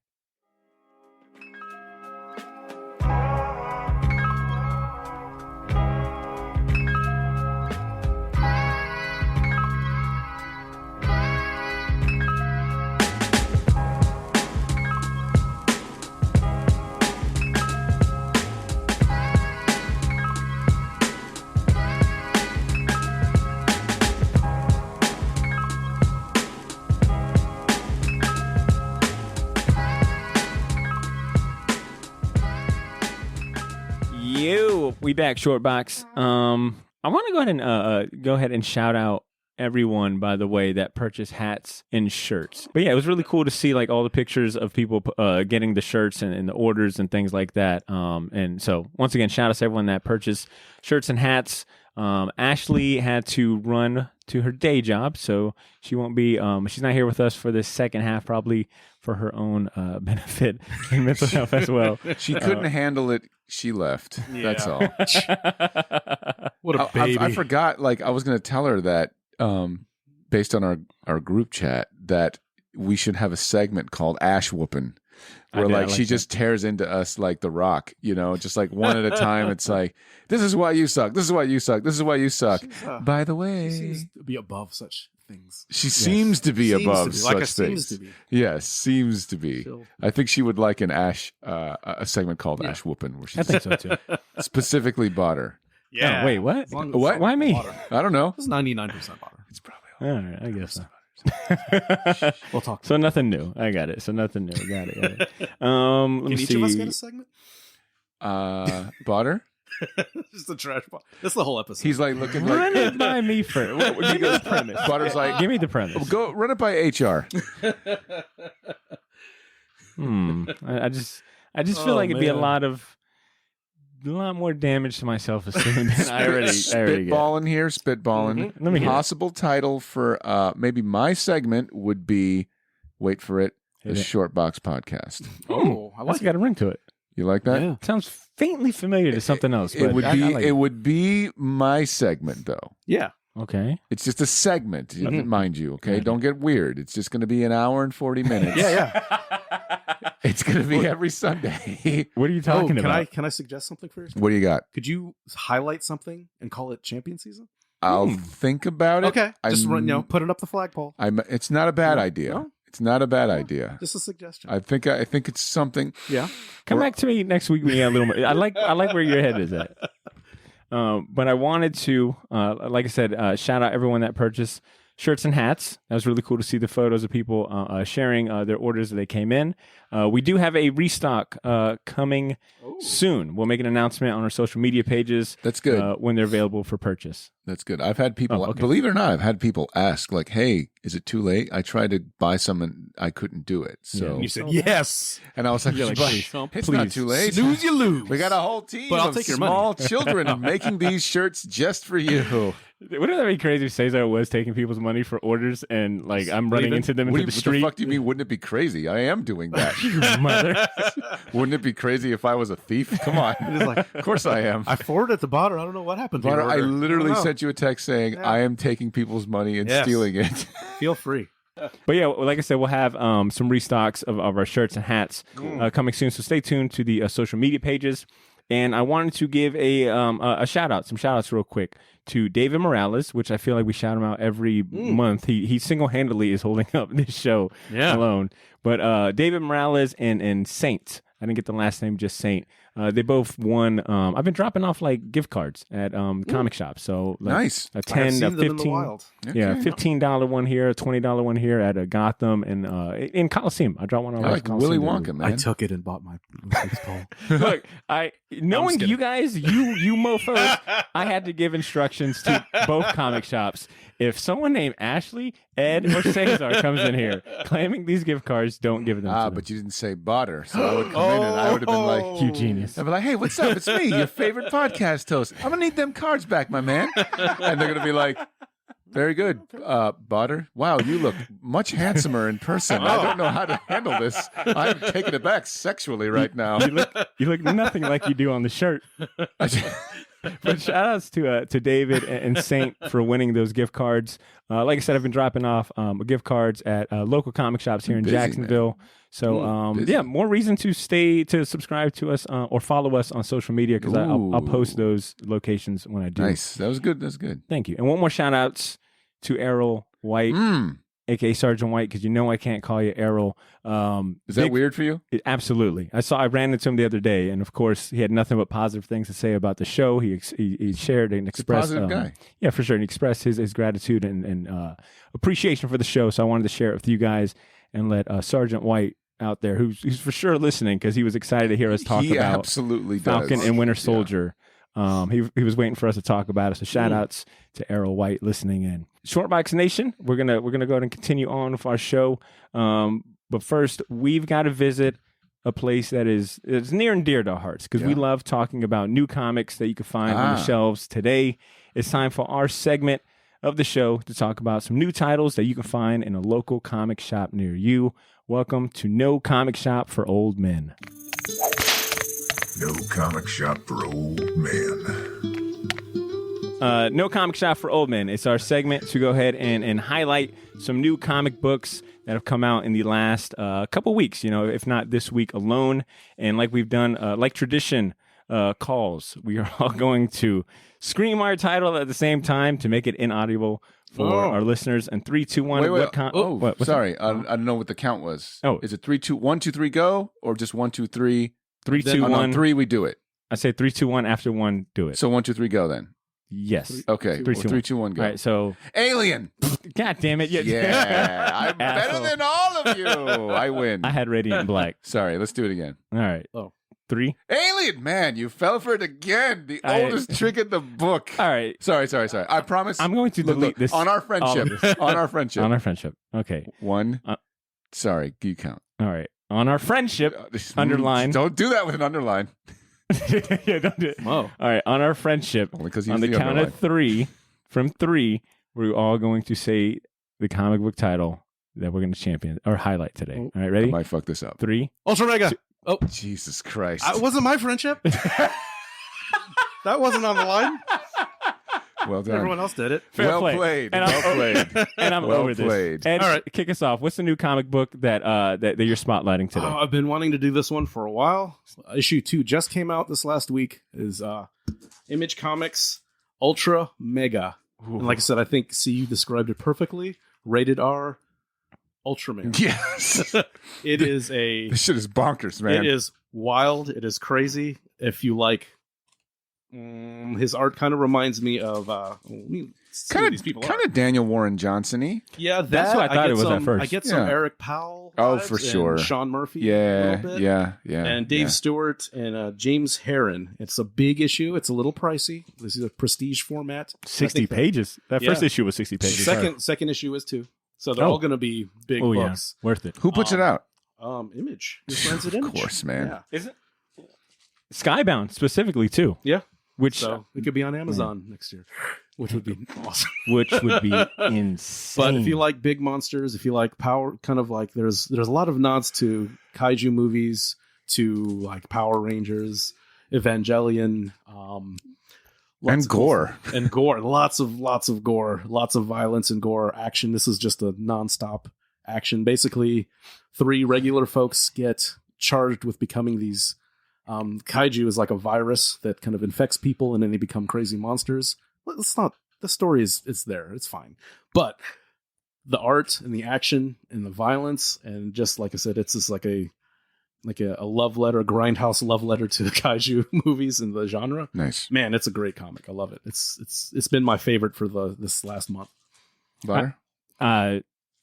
I knew Ed was going to bring Ultra Mega, so I didn't highlight it. But I will piggyback just real quick and say, issue 1 was probably currently right now. It's my favorite #1 comic book of the year for sure. Oh my god! It's a Jesus strong starter. And Ed, look, I will be straight up knowing my cheap ass. When I saw the cover price of I'm issue surprised 1, you got it. I was like, $8. What for an issue 1? That should Gave it a punch shot. Man, I would pay double. I would pay double for #1. And I love the letter that James Heron writes at the end of issue 1, because he serves as writer and artist for the series. In issue 1, he was pretty straight up like, look, I am no expert in kaijus or anime or any of these references that you think it belongs to. I am just a fan, and I wanted to write a comic book that, I can pay my respect to, these titles. And he was like, old 90s anime OVAs, he was a big fan. So if you like all of that, some Legend of Overfiend and some crazy, well, maybe not that. That's a bit. Ultra Mega is fantastic. So I knew I wanted you to have that spotlight because you had already shared on Instagram with a lot of positive remarks. I will go ahead and highlight, or I'm sorry, the new comic book that I will highlight. I'm sorry for the that stickers. sound. Here we go. Is this book called Radiant Black by Kyle Higgins and art by Marcelo Costa. It's an ongoing series from Image. I would say if you're a fan of Invincible or Power Rangers, also Kyle Higgins, he wrote Power Rangers. He wrote one of the bigger Power Rangers comic book series. So he's the author for this. I think he even says that during his time writing Power Rangers, he had the idea for this book. And was able to kind of like workshop this book while he was writing Power Rangers and et cetera, et cetera. But anyways, if you're a fan of Invincible and Power Rangers, you would enjoy this comic series. It's about a failed writer. His name is Nathan Burnett. He moves back home with his parents. He just can't seem to land a gig doing what he loves. But he soon discovers and unlocks this like ethereal, like cosmic power called the Radiant. It gives him like the opportunity to change his life. He kind of becomes like a superhero for the most part, right? But what I enjoy about it is that, you're reading about like this failed writer who is, and like him coming across his struggles with chasing his writing dreams. I think it's super relatable for anyone who's faced like moments of like doubt, imposter syndrome, or any of those feelings, that comes with like being a creative or wanting to pursue, their art and their passion. That's a heavy statement. The comic book artwork, by Marcelo Costa is super consistent. It's strong. It's clean. And it's got a lot of heart, man. It has got a lot of heart. You don't see a lot of like, it's not filled to the brim with like superhero battles and things. It really does focus on, the main character and him kind of overcoming his struggles of like being in this slump. He moved back in with his parents. He feels like a failure and he can't write. He can't get past his writer's block or shit. So it's like Power Rangers, but done with the earnest of the Unbreakable movie. That's a very good good way to describe it? Yeah. I think the only reason people are comparing it to Power Rangers is because there's kind of like, he's Radiant Black and there's another character that has the same power, but he's in a red suit using it for evil. I think you're transform type thing. Yeah, exactly. So there's like multiple, but anyways, I use that very loosely. But it's fantastic. It's up to issue 3 right now. Issue 3 came out this month. Issue 4, it's monthly, so issue 4 will come out in May.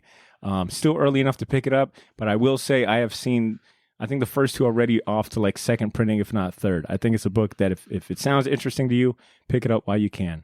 See, what new comic books got your attention this week? Honestly, Alien, dude.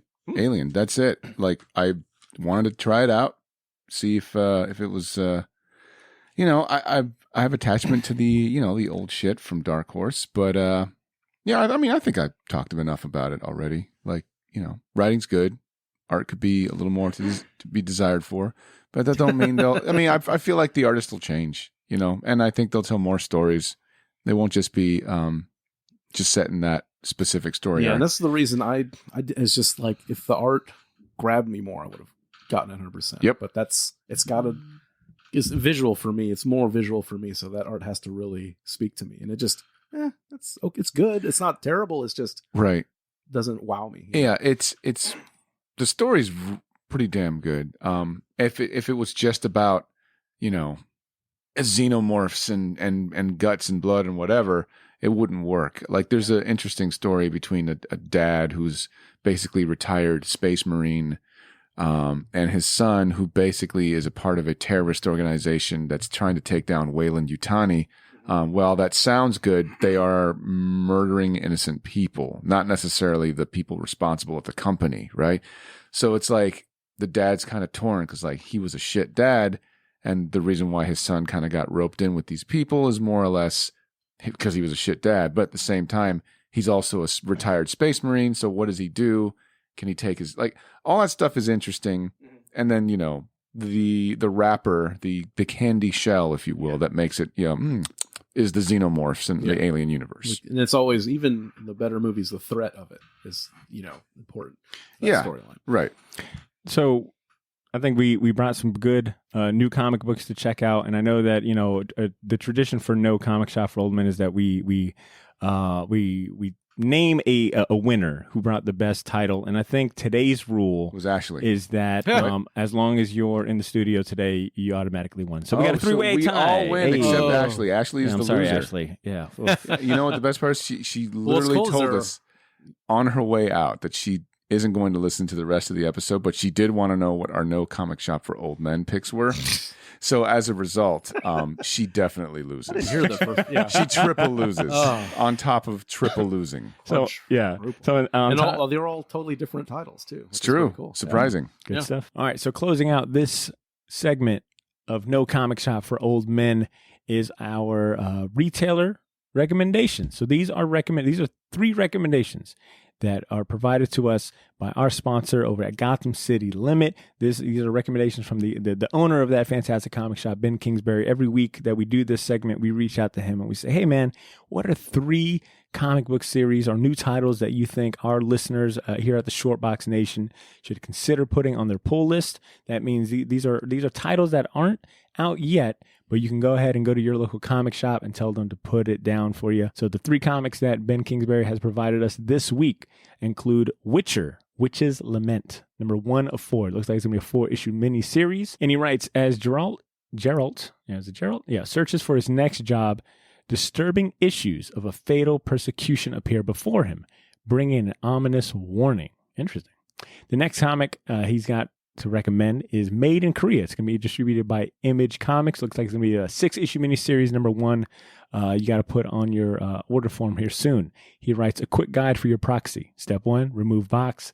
Step 2, power on. Step 3, raise your child. Kind of cryptic, but all right. And the last comic that you should consider for your consideration is Black Panther number 25. It'll be the final issue of Ta-Nehisi Coates' landmark run, and there'll be about 12 different covers to choose from. So if any of those sound, pique your interest, whether it be Witcher, Witch's Lament, Made in Korea, or Black Panther number 25, go to your local comic shop, have them order those books for you before May 3rd, since that'll be the final order cutoff. Big shout outs to Ben and the Gotham City Limit crew for supplying these recommendations. That is the end of our No Comic Shop for Old Men, and it's time for our last segment of the show, our Champion Season.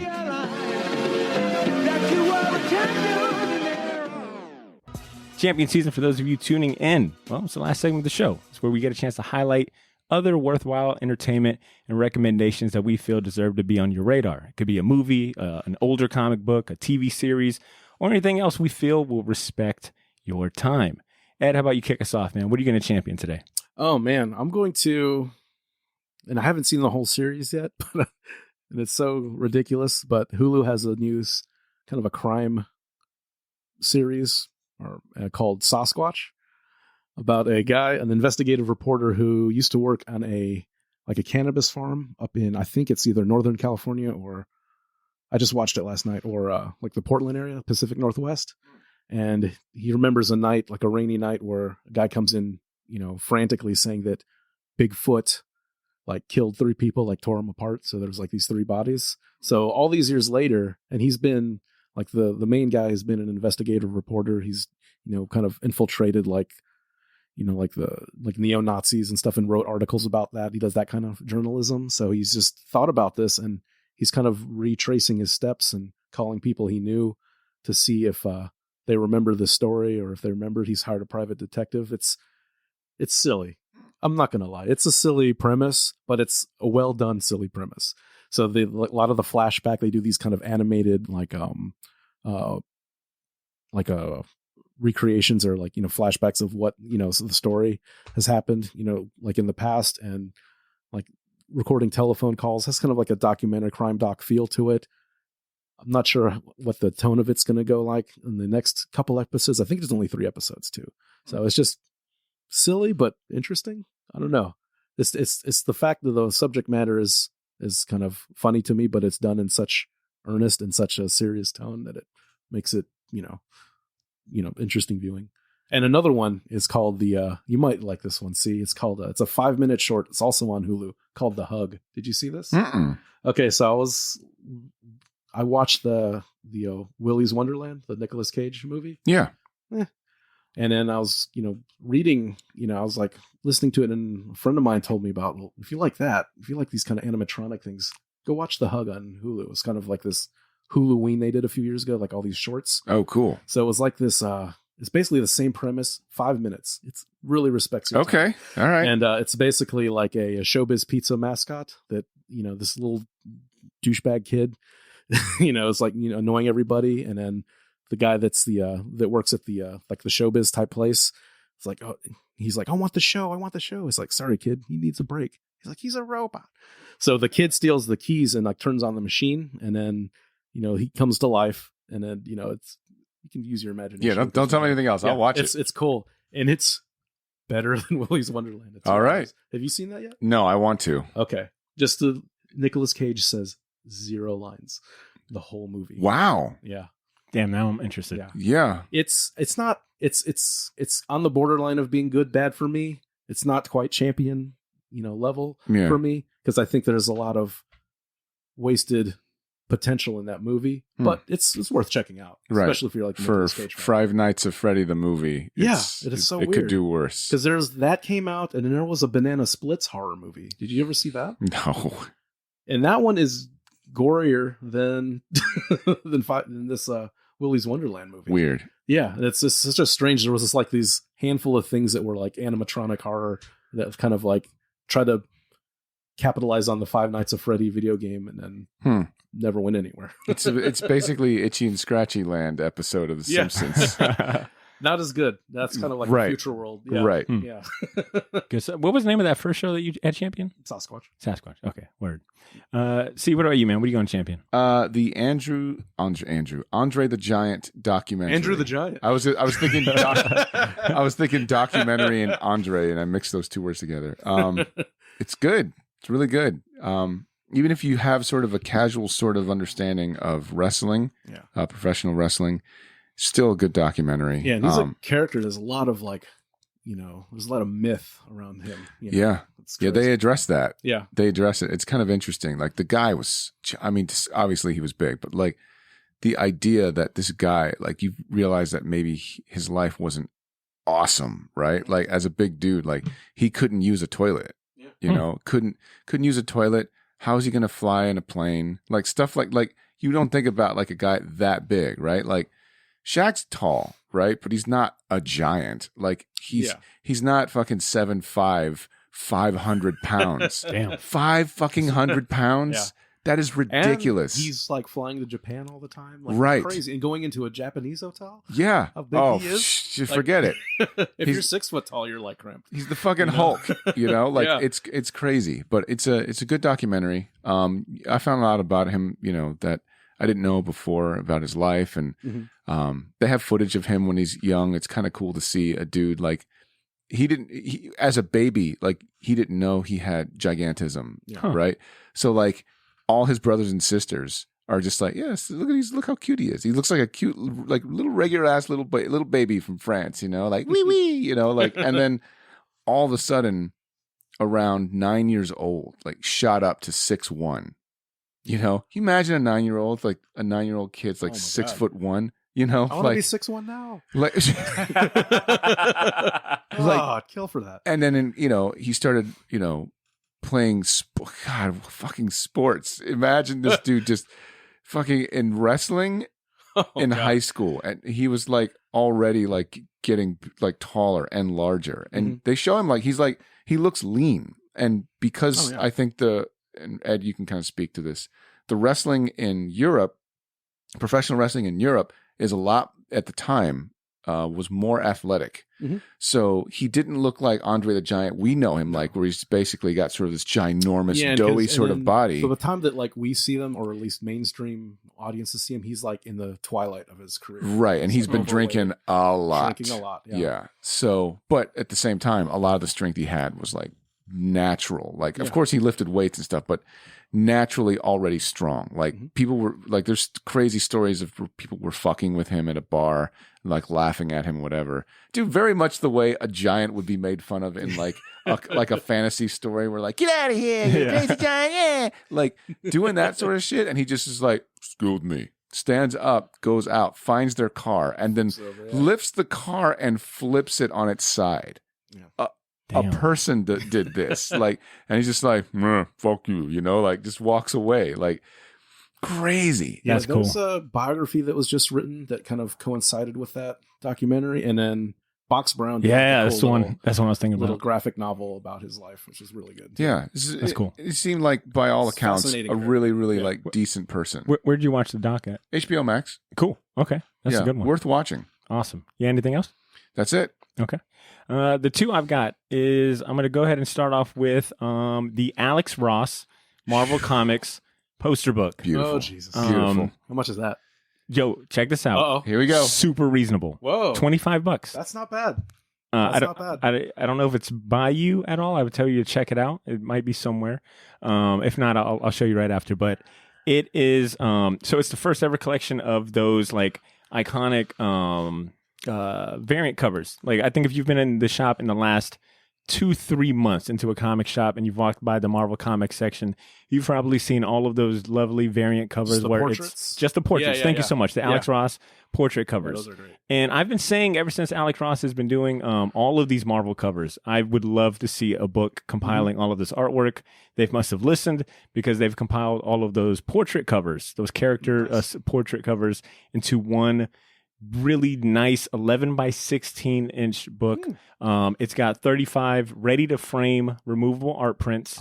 It also, but the best part is that it includes commentary by Ross. I love anytime you get an art book that's more than just the images, that they actually have like the artist talking about his process or something, funny anecdote or something.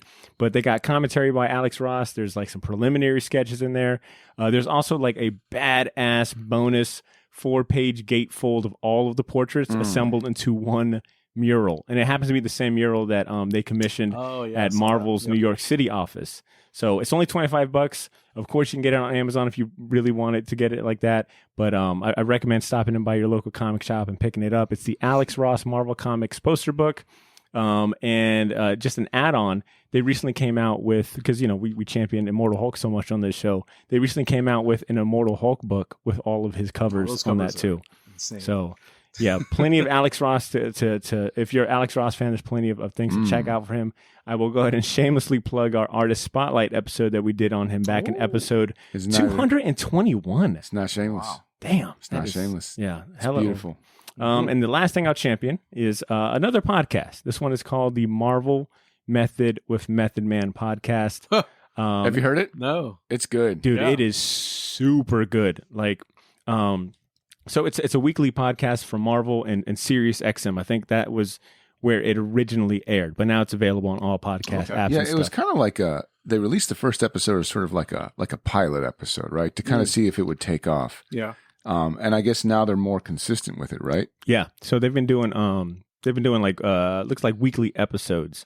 So it's as it kind of implies, it's, you know, Method Man interviewing celebrity guests about life and all things like fandom, Marvel Comics, music. It's really wherever the conversation goes. But, you know, it's Method Man trying to talk to these guests about their love of Marvel. And so far he's had Kevin Smith, Michelle Rodriguez, Joe Manganiello has been on. DMC from Run DMC was like his first first interview. And the one that I'll champion, the one that I recently heard, and it looks like to be the most recent one, April 14th, that is, the one of Killer Mike is so good. I mean, one, if you enjoy Killer Mike talking, he's really well-spoken, smart guy. If you funny live in too. Riverside, you probably really like Killer Mike. You probably have heard Run the Jewels. You know, probably classic. really like Killer Mike. But I will say the best part about that Killer Mike episode, other than chatting with Killer Mike about his love of comic books, which I had no idea about, was Chris Claremont joins the conversation to talk about X-Men God Love Man Kills. So you have a three-way combo with like some fascinating, really fun rappers, and then Chris Claremont, you know, and they are fanboying. Like they are just fanboys on the phone. They're both like, Chris, like, you're X-Men, you know, it is so cool to listen to. I highly recommend it. Shout outs to Lars and C for putting me onto it. It has been a fantastic listen, so I definitely recommend it if you just like hearing, you know, other celebrities talk about comic books. So Marvel Method Podcast and the Alex Ross Marvel Comics poster book are my champions, which brings us to the end of this week's episode. Any shameless plugs from you guys? Are you guys working on anything? Anything you want to plug before we wrap up? Ed, you got anything? Back on commissions, so Edbot5000, hit me up on Instagram or pretty much any other social media. What's the last commission you've done? I think you posted. I just got a commission. I haven't done it yet, but I just got a commission to do a bunch of the Spider-Ham characters. Oh, nice. Can't wait to do Goose Rider. Damn, that's going to be badass. They're all sketch cards, but I'm going to scan them and color them and stuff like that. So Oh, that's sick. Yeah. That is cool. All right, that's awesome. See, you're working on anything and you want to plug? I am, but it's not ready yet. Ooh, I love a good secret project. I'll just say Okay. that. Fair enough. You'll share in your own time. And since Ashley isn't here, I'll go ahead and kind of fill in for her. I think Ashley is doing commissions. I think she mentioned that last week, but I will say links to her website where you can inquire about commissions or see more of her work are available in the show notes. Ed, I've got your store link there too. So if you want to get an OG commission from Ashley or Ed, check out the show notes. I won't really take up much more of the time. I do have a pre-recorded outro that's about to fade in. It'll have information on next week's episode as well as other things we got going on. So stay tuned for that. But Short Bikes Nation, we appreciate you hanging out with us this week. Like I said, we're back to our regular schedule, so you can expect new episodes every Wednesday. We'll catch you then for more comic talk. Peace.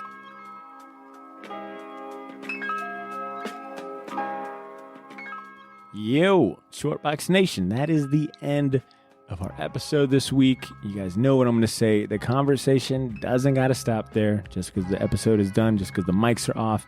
If you got a thought or a comment or an opinion about any of the topics that we shared, or hell, maybe you've got a topic of your own that you want to let us know about. Maybe we missed something, big that happened this month that might have fell underneath the radar. Man, let us know.